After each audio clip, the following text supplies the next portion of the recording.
आदाब, मैं Mohammad prime time में आपका खैर मकदम है। नाज़रीन किराम, त्रिपुरा में जो कुछ अरसा पहले एक कम्युनिटी के खिलाफ दंगे भड़के थे, उसके बाद बहुत सारे मसाजिद को, सारे घरों को जलाया गया और बहुत सारी प्रॉपर्टी डिस्ट्रॉय की गई और बहुत सारे लोगों पर भी शदीद हमले किए गए, जिसकी वजह से कुछ अमवात भी वाक़ई हुई और कुछ लोग जो है शदीद तौर पर ज़ख्मी हुए। उसके बाद से हालाँकि 10 दिन हो गए हैं, हालाँकि थोड़े हालात मामूल पे ज़रूर आ रहे हैं, मगर हुकूमत का रवैया जो विक्टिम है, उनके खिलाफ जा रहा है। जो परपेट्रेटर्स ऑफ क्राइम है, जो दंगों में शामिल है, उनके खिलाफ हुकूमत कार्रवाई नहीं कर रही है। तो त्रिपुरा के ताज़ा तरीन क्या हालात हैं, ये जानने की हम कोशिश करेंगे। हमारे साथ जुड़े हैं इत्तेहाद फ्रंट आसाम के स्टेट प्रेसिडेंट जनाब नूर इस्लाम साहब। नूर इस्लाम साहब, आपका बीबीएन चैनल पर खैर मकदम है। जी, जी, शुक्रिया। जी। तरह से हमारी पिछले वक़्त बात हुई थी त्रिपुरा के हालात के ताल्लुक से, जब से अब में क्या तब्दीलियाँ आए, वो मैं जानने की आपसे कोशिश करूँगा। तो सबसे पहले मैं ये जानना चाहूँगा, त्रिपुरा में जो दंगे भड़के थे, ये कहा गया था कि वो बांग्लादेश में जो वाक़यात पेश आए, ये उसका रिटेलिएशन है, उसका जो है, उसका बदला है। हकीकत क्या है इसके पीछे? अभी का जो खबर है, जो हमें हम लोग देखा जब पीयूसीएल, हाँ, हुँ, people's union for civil liberties एक ऑर्गेनाइजेशन है। वो जी। ऑर्गेनाइजेशन का लोग वहां में गया जायजा लेने के लिए। जाने के हुँ, बाद वहां में जायजा लिया, फैक्ट फाइंडिंग किया, वहां में कुछ वीडियोस सामने आया, कुछ तथ्य इस तरह का सामने आया।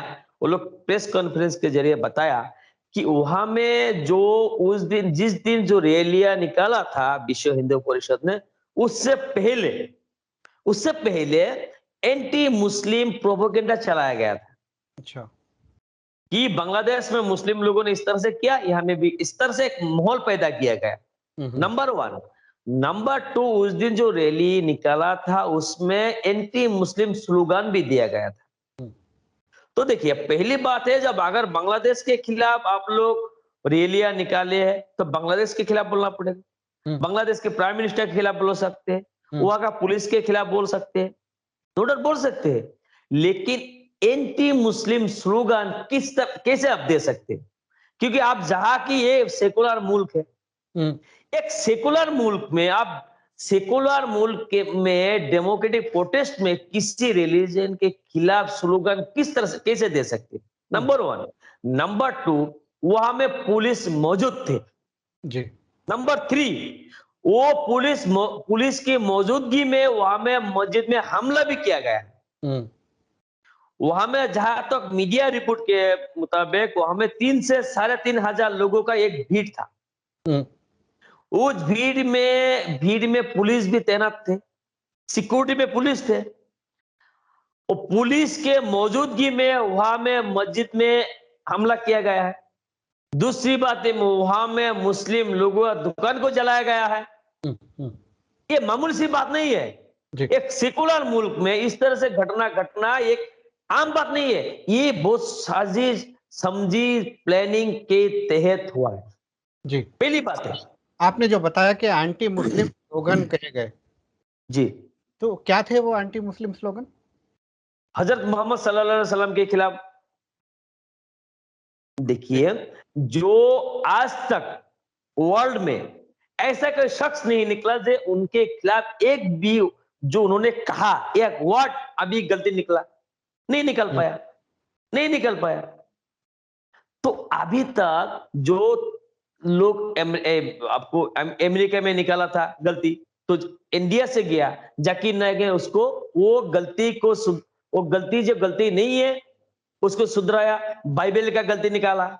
ऐसा भी तो बकिया हुआ है। हुँ, तो दूसरी बात है सुनिए, गलती है नहीं है उस मुद्दे पे हम बहस नहीं करना चाहेंगे, जी। क्योंकि मैं कोई इस्लामिक स्कॉलर नहीं हूं। हुँ, पहली बात है, मैं अगर बुद्धिस्ट के खिलाफ अगर बोलता तो भी मैं ही बोलता,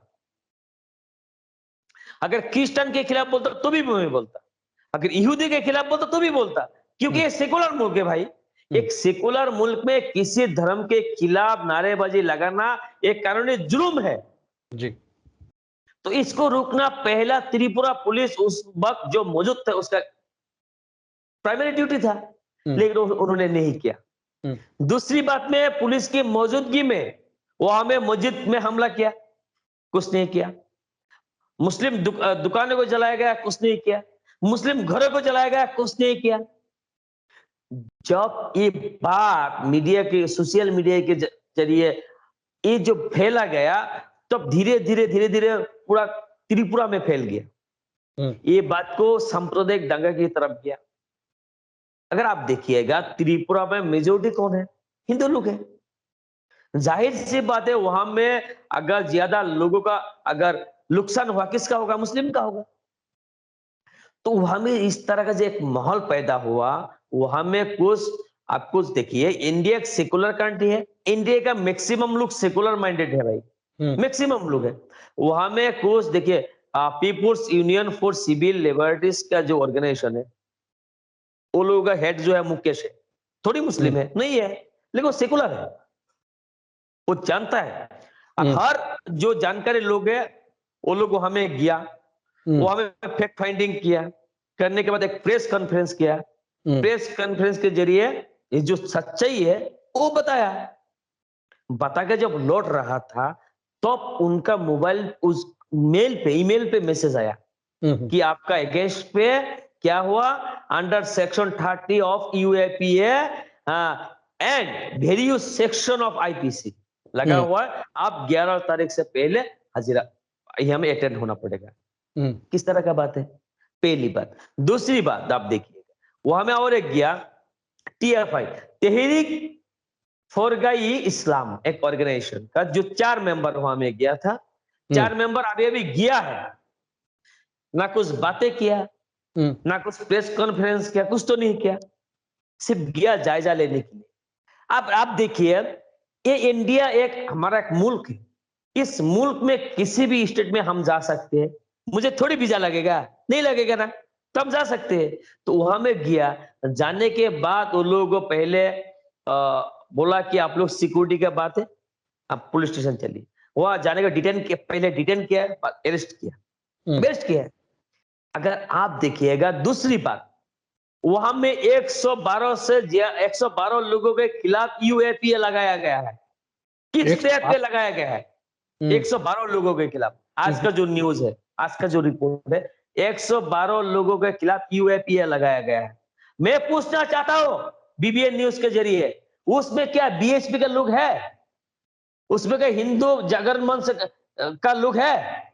एक भी नहीं मिलेगा। क्यों भाई? वहां में जो मुस्लिम लोगों पर इस तरह से हैरेस हो रहा है, मार रहा है, घर जलाया जा रहा है, बेघर किया जा रहा है, उन लोगों के हक में कोई अगर आवाज उठे, उन पर तुम यूएपीए लगाओगे? आप सरकार के नाकामियों को ढकने के लिए इस तरह से यूएपीए लगाओगे? ये देखिएगा, 6 साल से यहां में 6-7 साल से इंडिया में इस तरह एक माहौल, एक फैशन हो गया, एक फैशन है, दैट इज फैशन। यूएपीए लगाना एक फैशन हो गया, क्योंकि आप सरकार के खिलाफ बोलेंगे तो आपको यूएपीए लगाया जाएगा। पहले तो देखिए, कोई पत्रकार अगर निष्पक्ष पत्रकारिता करना चाहते, गौरी लंगर के तरह होगा, घर में जाके गोली आपको शूट करेगा तो मार डालेगा। अगर आप उनके सत्ताधारी लोगों के पक्ष में आप बात करते तो आप अच्छा है, वरना तो आपको सिक्योरिटी भी नहीं मिलेगा, घर में जाके मारा जाएगा। ये जो हालात पैदा किया है इंडिया में, ये पहले कभी नहीं था। हम लोग पहले भी देखा था कि इंदिरा गांधी जी का जो राज में सीबीआई पर दबाव डाला, इस तरह सुना था। लेकिन आज जुडिशरी पर भी ये लोग कब्जा करना चाहते हैं। इस तरह से माहौल अब पहली बार देखा कि सुप्रीम कोर्ट के 4 जस्टिस ने प्रेस कॉन्फ्रेंस का बोल रहा है जी, सुप्रीम कोर्ट में भी दबाव डालना चाहते हैं। ये पहली बार हुआ है। यूएपीए, आप देखिए, जो सरकार राष्ट्रद्रोह और राजद्रोह का जो फर्क, जो अंतर है, ये समझ नहीं पा रहा है। किस तरह का मूर्ख का सरकार है, आप सोच सकते हैं? यूएपीए कब लग सकते हैं? समझ नहीं पा रहे हैं या जानबूझ के इसका गलत इस्तेमाल कर रहे हैं?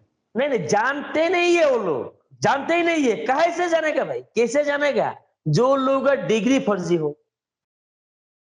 कैसे जानेंगे?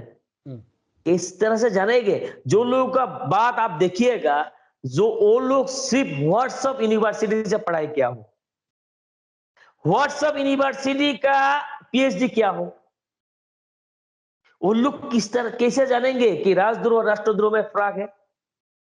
आप राजा के खिलाफ बोलने से राजद्रोह बोल सकते हैं, राष्ट्रद्रोह नहीं बोल सकते। ये लोग अगर सरकार के खिलाफ बोलेंगे तो यूएपीए लगाएंगे, अनलॉफुल एक्टिविटीज प्रोविंशियल एक्ट। कब लगाया जाता है? आप देखिएगा, ये जो 7 साल में आप इंडिया में आप देखिएगा, कहां भी ईडी लगा रहा है, एनआईए कहां पे लगा रहा है? एनआईए पे इस तरह से एनआईए को यूज किया जा रहा है कि किसी एक पत्थर मारने का जो केस होता है ना, पत्थर मारा, क्या केस होगा, वो केस में एनआईए इन्वॉल्व किया, एनआईए को लगाया जा रहा है। तो ये जो माहौल पैदा कर रहा है, त्रिपुरा का जो माहौल है, इस मुद्दे पर अगर आप देखिएगा, प्राइम मिनिस्टर का एक बयान नहीं है। देश के प्राइम मिनिस्टर का ये पहला जिम्मेवारी है कि इंडिया का किसी भी स्टेट में इस तरह से माहौल पैदा हो, सांप्रदायिक हो, कम्युनल एक दंगा की तरफ जा रहा है, तो उससे पहले बात करना चाहिए। एक स्टेट का जो हालात आपको काबू पे लाने के लिए पहले आपको सेंट्रल पुलिस का मदद चाहिए। अगर सेंट्रल पुलिस का मदद चाहिए तो सेंट्रल गवर्नमेंट को इतला होना पड़ेगा, जानना पड़ेगा। तो सीधी जाहिर सी बात, तो जानता है, लेकिन बात नहीं कर रहा है। क्यों नहीं कर रहा है? क्योंकि यहां में मुस्लिम लोगों का के ऊपर इस तरह से अत्याचार हो रहा है। अब देखिएगा, जहां में इंडिया में आप देख रहा है, जहां में मुस्लिम, जहां में दलित, जहां में पिछड़ा वर्ग के लोगों पर इस तरह से हो रहा है, वहां में पीएम साहब चुप्पी साध जाता है, उसका आवाज नहीं है। दूसरी बात है, आप कहेंगे विपक्ष का बात कहेंगे, विपक्ष का भूमिका देखिए। जहां में आप देखिए हाथरस में जो हुआ वो शर्मनाक था, वो दर्दनाक था। वहां में हर विपक्ष को खड़ा होना जरूरी था, और खड़ा हुआ, अच्छा लगा, खड़ा होना चाहिए। लेकिन ये हमें जो हजारों के तादाद, लाखों के तादाद लोग बेघर हुआ है, 100 के तादाद लोग मर रहा है, घर को जलाया जा रहा है, कहाँ है प्रियंका गांधी, कहाँ है राहुल गांधी, कहाँ है अखिलेश यादव, कहाँ है ये बड़ा बड़ा पार्टी है? और मैं आवाज नहीं उठा रहा है। क्यों भाई? आपका एक इसमें कि यूएपीए लगाएगा, यूएपीए कब, कहा, किस पर लग रहा है? जो कमजोर है, जो लोग, मुझ पर लगेगा, मुझ पे लगेगा।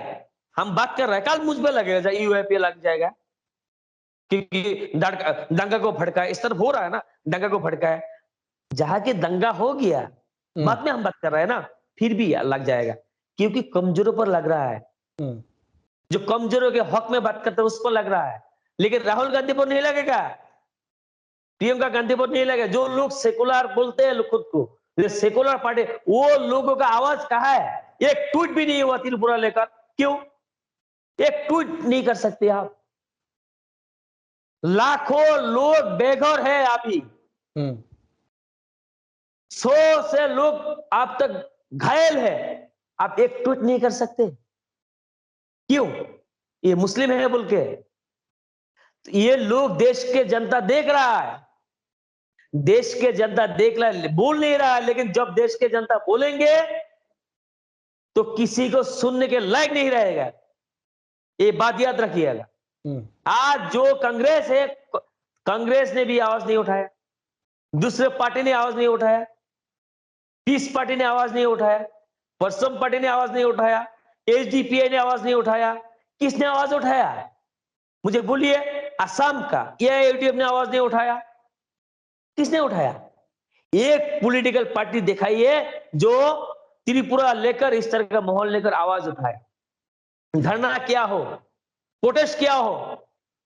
क्या सारा जिम्मेदारी क्या सोशल ऑर्गेनाइजेशन का है?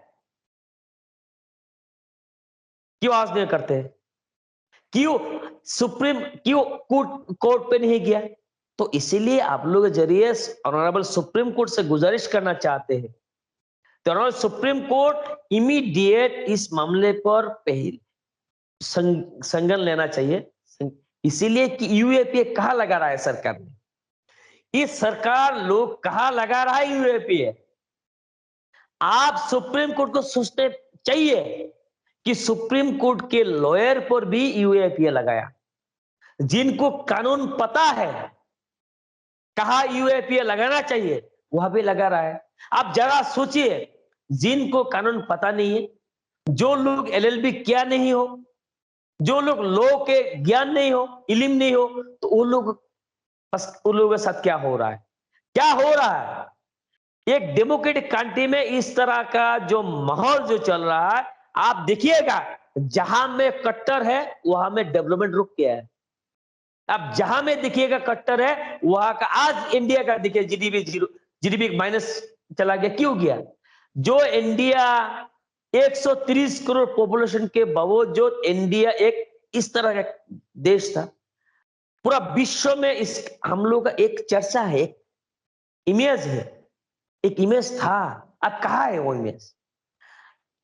देखिए अमेरिका जो जो बाइडेन ने बोल रहा है जी आप इस तरह से कीजिए, सलाह दे रहा है प्राइम मिनिस्टर को, शर्म आता है हमें, हम हिंदुस्तानी है।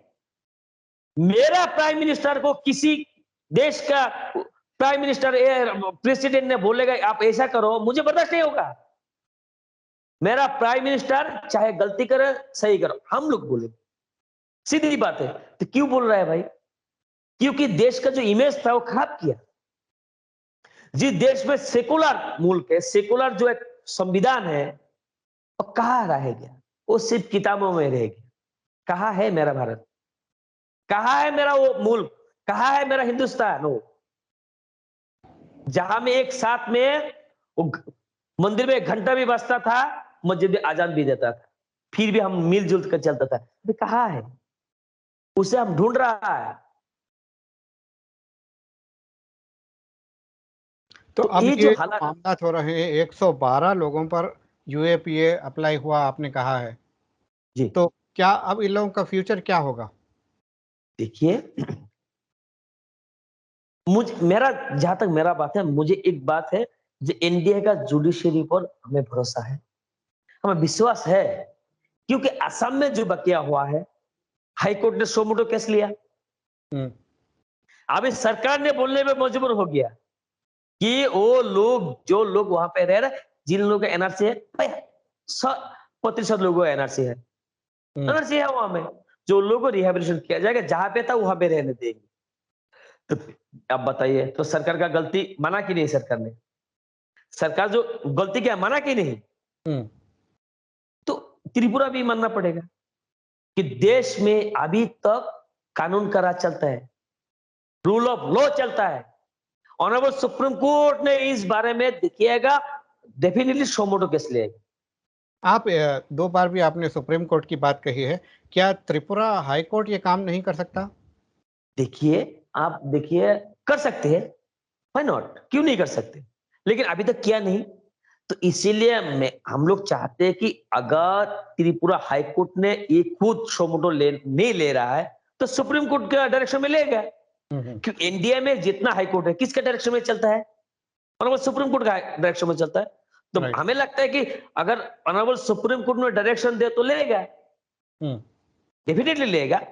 अगर हाई कोर्ट में क्यों नहीं ले रहा है ये हम नहीं बताएंगे, क्योंकि अब तो एक ही बात आपको बताया कि सुप्रीम कोर्ट के 4 जस्टिस ने प्रेस कॉन्फ्रेंस करके बताया कि सुप्रीम कोर्ट में भी दबाव डाल रहा है। तो मेरा बात नहीं है, उस 4 जस्टिस में फार्मर जस्टिस रंजन गोगोई भी था।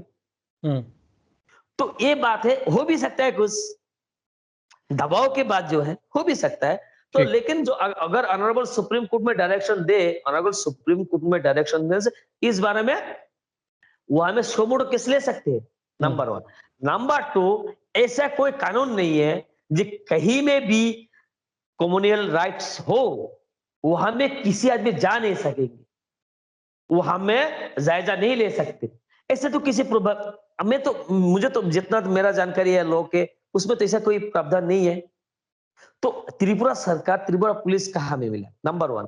नंबर 2, अगर एक स्टेट में आपको सारा स्टेट में तनाव मचा हुआ है, सारा स्टेट में कम्युनल राइट्स हो, तो उस वक्त अगर बात करना है उज़्बेक केस के बारे में अगर बात करना है तो डीजीपी को बात करना चाहिए। लेकिन त्रिपुरा डीजीपी ने एक बयान नहीं दिया। वहां में एक तो लेडी एसपी ने बात किया, दूसरी बात एक डीआईजी ने बात किया। जरा आप सोचिए, एक डीआईजी का रेंज होता 2 से 3 डिस्ट्रिक्ट होता है। अगर वो बात करे तो 2 से 3 डिस्ट्रिक्ट के बारे में बात कर सकते हैं। तो बाकी डिस्ट्रिक्ट के बारे में कौन बात करेगा? राइट। अगर बाकी डिस्ट्रिक्ट के बारे में ऑल ओवर त्रिपुरा के अगर बारे में बात करें तो डीजीपी को बात करना चाहिए था, या होम सेक्रेटरी को बात करना चाहिए था। अभी तक नहीं किया। क्यों नहीं किया? इसीलिए आप बीबीएन न्यूज के माध्यम से ऑनरेबल सुप्रीम कोर्ट का ध्यान आकर्षित करना चाहता हूं कि ये जो त्रिपुरा का जो घटना है, इस पर सुप्रीम कोर्ट के सिटिंग जस्टिस के जरिए एक जुडिशियल इंक्वायरी हो। एक जुडिशियल इंक्वायरी हो, वहां में ये जो दंगा को किसने भड़काया, इस दंगा का जो माहौल किसने पैदा किया, वहां में एंटी मुस्लिम जो प्रोपेगेंडा किसने चलाया, एंटी मुस्लिम स्लोगन किसने चलाया, ये सारा बकिया आ जाएगा। ठीक आ जाएगा। अगर हम इसलिए सुप्रीम कोर्ट के बारे में जिक्र कर रहा है क्योंकि देखिए असम में 1983 का बकिया हुआ था। उस बकिया के एक इन्वेस्टिगेशन के लिए एक कमीशन गठन किया था, तिवारी आयोग, तिवारी कमीशन। राइट। आप देखिएगा 38 साल के बाद भी वो तिवारी कमीशन का रिपोर्ट पब्लिश नहीं किया गया। अब जरा सोच सकते हैं, अब देखिएगा जो 38 साल में 10 साल एजीपी का सरकार था, 5 साल बीजेपी का था, कितना हुआ? 15 साल। 23 इयर्स कांग्रेस का सरकार था, क्या किया? नंबर 1।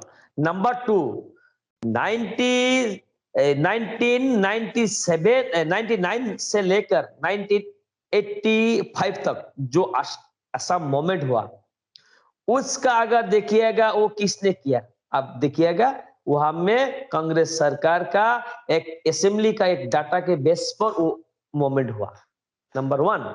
नंबर 2, 85 में जो असम एकॉर्ड हुआ, एज पर अकॉर्डिंग टू असम एकॉर्ड, तो उस मुताबिक यहाँ में सिटीजनशिप 1971 का होना चाहिए असम का। सॉरी, मैं थोड़ा हट के आ रहा हूं क्योंकि ये जो मुद्दा है इंडिया का मुद्दा है, तो वो कांग्रेस ने चाहता तो मुद्दा को हल कर सकता, नहीं किया। दूसरी बात, 96 में जो फिर एजीपी सरकार आया, महंतो का रेजिम आया, प्रफुल्ल कुमार महंतो का रेजिम आया, वहां में आया 97 में ना किसी केस हो, ना किसी इन्वेस्टिगेशन हो, ना किसी कोई नहीं है, सीधा 1,43,000 लोगों के अगेंस्ट में डी भूटा लगाया, भूटा लिस्ट में डी लगाया। जो आरटीआई किया गया, election commission of state election commission of India, किसी में डाटा नहीं है किस बुनियाद पर इन लोगों को डाउटफुल सिटीजन बताया, कोई डाटा नहीं है किस बुनियाद पर बताया। वहां में सिर्फ बंगाली लैंग्वेज, बंगाली बोलने वाला लोगों के खिलाफ लगाया। क्यों भाई? ये कहाँ का इंसाफ है? उसके बाद 2001 में जो तरुण गोगोई सरकार आया, इस बारे में देखिए 97 का बात है, 2001 से लेकर ये मुद्दा को हल कर सकते थे, लेकिन नहीं किया। 2005 में किया इंडियन जो IMDT, Indian migrant determination tribunal act, वो जो ऑनरेबल सुप्रीम कोर्ट में उसको खारिज किया गया, वो एक्ट को, वो एक्ट जो लिखा था उनका नाम है अब्दुल मोहिम मुजुमदार। हालांकि 3 दिन पहले उनका इंतकाल हुआ। वो स्टेट गवर्नमेंट का लॉ मिनिस्टर भी था, नॉर्थ ईस्ट बार काउंसिल का भी और नॉर्थ ईस्ट का एडवोकेट जनरल भी था, उन्होंने लिखा था। तो उनको सरकार ने बोला कि ये एक असम के लिए जरूरी नहीं है। क्यों नहीं है भाई? तो यही, अगर ये एक असम के लिए जरूरी नहीं था तो डी बूटर भी असम के लिए जरूरी नहीं था कि इंडिया में किसी जगह में नहीं है, असम में क्यों है भाई? तो ये जो ईवीडीपी डाला था किसने? तो कांग्रेस सरकार ने डाला। अगर आप देखिएगा इंडिपेंडेंस के बाद से माइनॉरिटी, मुस्लिम लोग हो, दलित हो, ओबीसी हो, ये लोगों को दबा के रखने का, सिर्फ मुस्लिम नहीं, अगर इंडिया में अगर आज भी देखिएगा राज कर रहा है तो 2% लोगों ने राज कर रहा है, और ब्राह्मण प्रतिशत का लोग है। जाके ब्राह्मण लोग दलित को हिंदू मानते ही नहीं है मनुस्मृति की तरफ जो हिसाब से। तो ये जो लोग है ये 98% लोगों को डोमिनेट कर रहा है। सिर्फ मुस्लिम का बात नहीं है, आज त्रिपुरा में मुस्लिम हुआ, कई दलित हो रहा है। आप मंदिर में जाते वक्त लाइन पे पकड़ा दलित को मार रहा है, वो तो मुस्लिम नहीं है।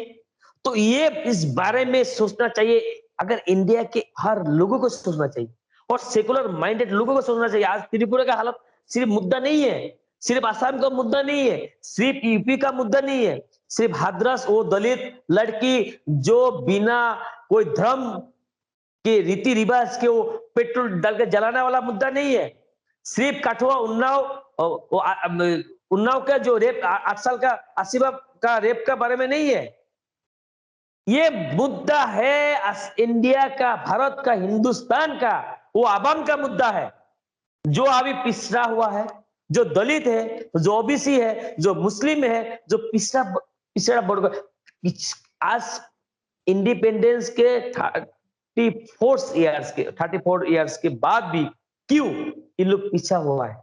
क्यों एजुकेशनली बैकवर्ड है? हेल्थ सेक्टर में इन लोगों को प्रॉपर फैसिलिटी नहीं है, इकोनॉमिकली बैकवर्ड है, EWS economical backward waker section क्यों है भाई? बराबर इक्वलिटी है, जो इक्वलिटी करने के लिए भारतीय संविधान ने बोला, आप इक्वलिटी नहीं करते। बीजेपी का बात नहीं है, तो देश के जनता को यह सोचना पड़ेगा, देश के आवाम को सोचना चाहिए। जो त्रिपुरा का मुद्दा नहीं हुआ, मुस्लिम पर हुआ है, तुम हंसते रहोगे। आप काल दूसरे के मकान जल रहा है, तुम हंसते रहोगे। जलते जलते खुद का मकान पे जबाएगा, तुम कहां जाओगे? तुम कहां जाओगे? तो ये सोचने का वक्त है। वहां में त्रिपुरा मुस्लिम लोगों पर हो रहा है, कल दलित पर होगा, हो तो रहा है।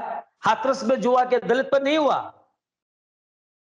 हाथरस मामले पे धर्मीय जो रीति रिवाज के खिलाफ रात को पेट्रोल डाल के जलाया जाता है, वो हमें सरकार जाने नहीं देता है। ये सेकुलर मुल्क है, ये डेमोक्रेटिक कंट्री है। आप जरा सोच सकते हो वहां में जो गया, कितना लोगों के यूएपीए लगाया सरकार ने, आदित्यनाथ सरकार ने, या में विप्लव देव सरकार ने लगा रहा है। ये जो अनपढ़ है, जिनको साइंस के बारे में नॉलेज नहीं है, अनब शनब बकते रहते हैं। अगर देश को आगे बढ़ना है, हर जाति हर धर्म के लोगों को आगे बढ़ाना पड़ेगा। लेकिन यहां में यह अभी ऐसा हो रहा है, सिर्फ धूल भरकर सबर करके आइडियोलॉजी प्रमोट किया जा रहा है। यहां में राम का आइडियोलॉजी नहीं, जो बोलता है राम राज्य ऐसा था, राम का सपना ऐसा था, राम का राज्य ऐसा था, जो किसी कमजोर वर्ग के लोगों पर तुम लोग जुल्म ढाओ, ऐसा था क्या? जिसका धर्म था हिंदुत्व कोई धर्म नहीं है, एक कल्चर है। हिंदुत्व एक कल्चर है। जो हिंदुत्व कल्चर है, Hindu Muslim Christian Jain Buddhist Parsi यहूदी मिक्स करके एक कल्चर है। इंडिया कल्चरल कंट्री है, ये कोई रिलीजियस कंट्री नहीं है। तो यहां में जो साबरकर गुलबर्गा आइडियोलॉजी से प्रमोट करके पिछले 7 साल से जो माहौल पैदा कर रहा है, जो लोग राजस्थान में मुस्लिम शख्स को मारता है, उनको माला पहनाया जाता है। जो शख्स आसिफा बानो को रेप करता है, उनके पक्ष में मोर्चा निकाला जाता है। ये जो कल्चर है, ये कल्चर नहीं है, ये इंडिया का कल्चर नहीं, हिंदुस्तान का कल्चर नहीं है, ये हिंदुत्ववादी नहीं है। ये गुलबर्गा साबरकर नाथुराम गोडसे का हो सकता है। तो हम इत्यादपुर आसाम स्टेट कमेटी के तरफ से बीबीएन के जरिए देश के जनता को बताना चाहते हैं, ये देश की जनता को समझना पड़ेगा, ये मुस्लिम हिंदू का जंग नहीं है। ये सिर्फ त्रिपुरा मुसलमानों पर हुआ अत्याचार का बात नहीं, आवाज नहीं है। ये आवाज दलित का आवाज है, ये आवाज पिछड़ा वर्ग का आवाज है, ये ओबीसी का आवाज है, ये एसटी का आवाज है। ये सिर्फ 2% जो मनुस्मृति के तहत मंदिर में जाना अलाउ नहीं है, इसके लिए इसका आजादी का आवाज है। जहां में इक्वली ट्रीट करना, इक्वली राइट बोलता है, इक्वली जस्टिस का बात बोलता है।